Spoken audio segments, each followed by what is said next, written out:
Welcome to ज्योतिष happy world happy Holi. आज होली हो गुलाब जामुन किसी प्रस्तुत करी कहीं मुझे तो होली खेली पारिनी जेहेतु मोर छोट बेबीटे तो से भाभी किसी मिठा बनईदे जो मैंने सब होली खेलवाई आसवे से किसी गुलाब जामुन दे स्वागत कर देखिपे आमर होली खेल स्टार्ट हो जाइए। ये देखो शक्ति पूरा मजा नौ रंग लगे देख समस्त को देखा कि एटा कौन हो भावुव कारण तार एटा फर्स्ट होली श्री भी रंग खेलिकी तार पिचकारी धरिकी आस तार तो जमा अवस्था नहीं मैं से ही पूरा होलीटा को एंजॉय करुँची। एमाने भी ये आम पूरा देखिपे केमती सब पूरा रंग खेल के सबुआड़े पूरा कलर कलर हो जाइए तो मत भी बहुत मजा लगुला शक्ति भी पूरा मजा नौला आम टिके रंग लगे टे मजा करूँ हाँ बस टे फोटोशूट करदे टे बुमेरांग करदे एतिक बस आमर खुशी देखो श्री तार बढ़िया से तार मजा नौ हाँ मत एमती कलर पका मु बुमेरांग कर चली सेमती बुमेरांग कला भितर आमर सेपटे प्रस्तुत हो जाता होली खाद्यपेय देखो कि आम माछ भी प्रस्तुत करदेलु फ्राएड माछ तापर आम निजे निजे किसी वीडियो वगैरह बन देलु बस बेसी किसी ना भी छोट पटर बहुत भल बढ़िया से होली खेलुँ कारण होली मुंडे टे रंग नदेले भल टे दी चार थर नगाधेले होली तो मजा आसेनी सब सरलापर आम से दिन बाहर थिलु राम मंदिर माने फतेहगढ़ नयागढ़ में राम मंदिर समस्त जानी थे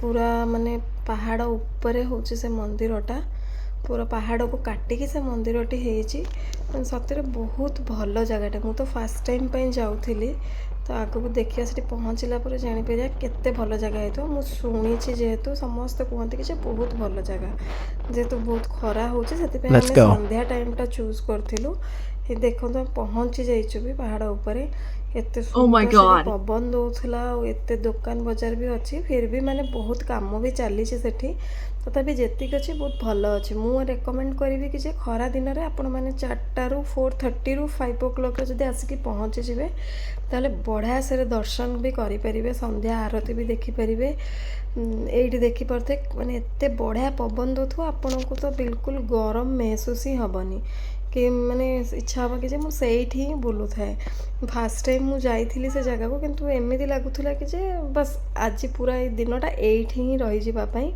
ये देखिपे केते तले माने ऊपर को मंदिरटा अच्छी देखो देखो केते तलू आम ऊपर को आसलु पूरा पहाड़ को काटी काटी काटी काटी पूरा पहाड़ ऊपर मंदिरटी बनाई ये देखो मंदिर भितर के एंट्री करुचु यहाँ यू उठिकी एंट्री कला तार एंट्री पॉइंट देखो मंदिरटा पूरा आपण व्यूटा देखिपारे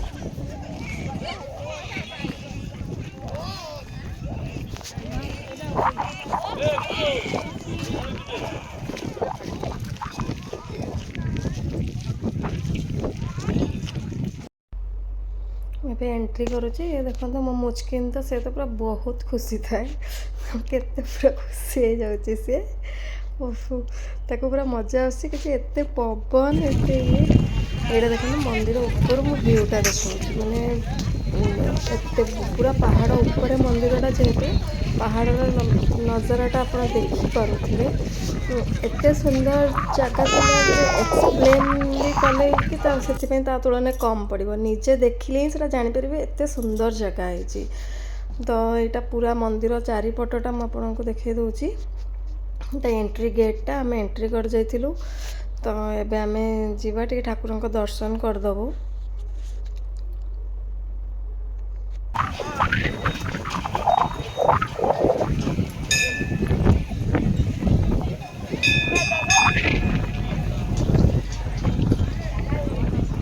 गणेश मंदिर सेपड़ को कि माने प्रसाद सेवन भी सुविधा अच्छी आपण आसिक आगर जब ऑर्डर दे पारे ताहले आपण को भी प्रसाद भी मिल जापर आमे जेहेतु अल्प समय पर जाइलु बस आम मंदिर दर्शन करके फेरी आसीलु यहाँ गणेश मंदिर के लाइटिंग भी एत सुंदर होता मैंने बहुत भल लगुला मंदिर में आप बसिले भी आप 2 hours 3 hours एत जल्दी माने पलैज आप जानी भी पारे।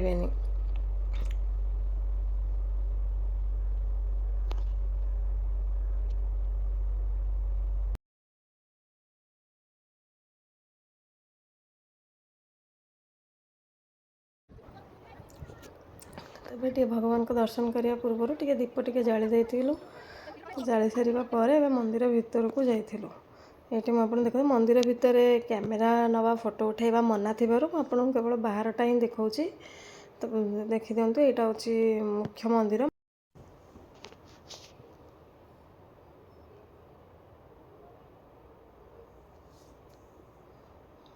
ଫଟୋ ଉଠାଇବା ଭିତରେ ମନା ଥିବାରୁ ଆମେ ଟିକେ ବାହାରେ ଫଟୋ ଉଠାଇ ଦେଇଥିଲୁ। ତାପରେ ମନ୍ଦିର ଭିତରକୁ ଯାଇଥିଲୁ ଭଗବାନଙ୍କ ଦର୍ଶନ କରିବା ପାଇଁ। ଏଠି ମୁଁ ଆପଣଙ୍କୁ ଦୂରରୁ ହିଁ ଦେଖାଇ ଦେଉଛି, କାହିଁକିନା ମନ୍ଦିର ଭିତରକୁ ତ ନେଇପାରିବିନି। ବାହାରେ ଛିଡ଼ା ହେଇକି ମୁଁ ଆପଣଙ୍କୁ ଏମିତି ଟିକେ ଭଗବାନଙ୍କ ମୂର୍ତ୍ତି ଦେଖାଇ ଦେଉଛି। ତ ଆମେ ବାହାରେ ଟିକେ ଫଟୋ ଉଠାଇ ଏବେ ଦର୍ଶନ କରି ବାହାରକୁ ପଳାଇ ଆସିଥିଲୁ। ଦେଖନ୍ତୁ ସନ୍ଧ୍ୟା ହେଇ ଆସୁଥିଲା।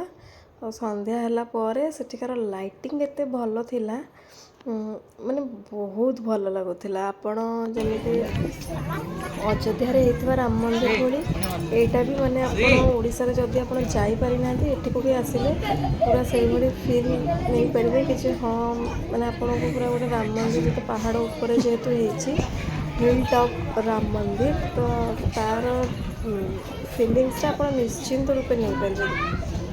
ମନ୍ଦିର ଦର୍ଶନ କରି ଆସିସାରିବା ପରେ ଟିକେ ବାହାରେ ବସିଥିଲୁ, ଯେହେତୁ ଏଠି ଥଣ୍ଡା ପବନ ଦେଉଥିଲା। ଆସିବାକୁ ଆମର ଇଚ୍ଛା ବି ହେଉନଥିଲା, ତ ବର୍ଷା ବି ଉଠେଇ ସାରିଥିଲା। ଫିର୍ ବି ଆମର ଆସିବାକୁ ଇଚ୍ଛା ହେଉନଥିଲା। ଆମେ ଟିକେ ଚାରିପଟେ ବୁଲି ଟିକେ ମଜା ନେଉଥିଲୁ। ଦେଖନ୍ତୁ ମୋ ମୁଚକିନ୍ କେତେ ମଜା ନେଉଛି, ତା'ର ଟିକେ କିଛି ବୁମେରାଙ୍ଗ କରିଦେଇ ଆମେ ଟିକେ ନିଜର ଫ୍ୟାମିଲି ଫଟୋ, ଆମେ ଯେଉଁମାନେ ଯାଇଥିଲୁ ସାଙ୍ଗ ହେଇକି ଟିକେ ଫଟୋ ଉଠାଇ ଦେଇଥିଲୁ। ତାପରେ ଦେଖନ୍ତୁ ମାନେ ପାହାଡ଼ ଉପରେ ଛିଡ଼ା ହେଇକି ମୁଁ ଆପଣ ପାହାଡ଼ ତଳର ଭ୍ୟୁଟା, ଯେଉଁଠି ପାର୍କିଂ ଏରିଆ ଏଇଟା ଏତେ ସୁନ୍ଦର ଦେଖାଯାଉଛି। କେବଳ ଲାଇଟ୍ ହିଁ ଲାଇଟ୍, ମାନେ ଚାରିଆଡ଼େ ଅନ୍ଧାର, କେବଳ ଗାଡ଼ିର ଲାଇଟ୍ ଦେଖାଯାଉଛି। ଏତେ ବଢ଼ିଆ ନଜାରା ଥିଲା। କେବଳ ଲାଇଟିଂ ମନ୍ଦିର ଉପରେ ହେଉଥିଲା, ବହୁତ ବଢ଼ିଆ ଲାଗୁଥିଲା। ଆଉ ବିଲକୁଲ ବି ଜଣାପଡ଼ୁନଥିଲା କି ଯେ ଏଇଟା ଖରା ଦିନ। ଦର୍ଶନ ସାରି ଆମେ ଟିକେ ଚାରିପଟେ ବୁଲି ଦେଇ, ଯେହେତୁ ବର୍ଷା ଆସିଯାଇଥିଲା, ଛୋଟ ଛୁଆଙ୍କୁ ଧରିକି ଯାଇଥିଲୁ, ସେଥିପାଇଁ ଆମେ ବାହାରି ଆସିଥିଲୁ। ତ ଯାହା ଛୋଟ ଛୋଟ ଦେଖୁଥିବେ, ରାତି ମାନେ ସନ୍ଧ୍ୟା ଟାଇମ୍ରେ ଆସିଲେ ଆପଣ ବହୁତ ମଜାରେ ଆରାମସେ ବୁଲିପାରିବେ। ଆପଣ କେବେ ବି ଇଚ୍ଛା ହେବନି ଯେ ଆମେ ଏତେ ଜଲ୍ଦି, ମାନେ ଆମର ଏତେ ଜଲ୍ଦି 2 ଆୱାର୍ସ ପଳେଇଲା, ଆମେ ଜାଣି ବି ପାରିଲୁନୁ। ହୁଏତ ବର୍ଷା ନ ହେଇଥିଲେ ଆମେ ଆହୁରି ମାନେ ଟାଇମ୍ ସ୍ପେଣ୍ଡ କରିପାରିଥାନ୍ତୁ ସେଠି।